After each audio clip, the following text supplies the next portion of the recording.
السلام علیکم ورحمت الله تعالی وبرکاته. حمیده و مسلم وبعد. یو محترم ورور پوښتنه کړې ده چې 50 روپۍ په 100 روپو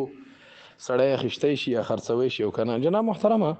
چې کله جنس یې وي لکه کالدار په کالدار وي یا افغانۍ په افغانۍ وي یا ډالر په ډالر وي یا لیرا په لیرا وي یا د قرنګي چې یورپ کې مې روپۍ دی یورو، نو چې جنس یې وي نو بیا ورکې د شیخینو یعنی د امام ابو یوسف رحمه الله او د امام ابو حنیفه رحمه الله او د امام محمد ابن حسن شیبانی رحمه الله د دې پکې اختلاف دی. د شیخینو په نسبت باندې دا جایز دی، لیکن د امام محمد ابن حسن شیبانی په نسبت باندې دا بالکل سود دی او فتاوا حقانیه هغه باب بیع الصرف کې باقاعده تور سره کتاب البیوع کې باقاعده فتوا په دې باندې را نقل کړي د فتاوا شامی چې نن سبا وخت کې مفتابهي قول د امام محمد ابن حسن شیبانی دی. ځکه که بالفرض دې ته اجازه ورکو نو بیا به دغه وشي، یو قسم ته به سود ته به لاره خلاصه شي، ځکه بیا به خلک سود کوي.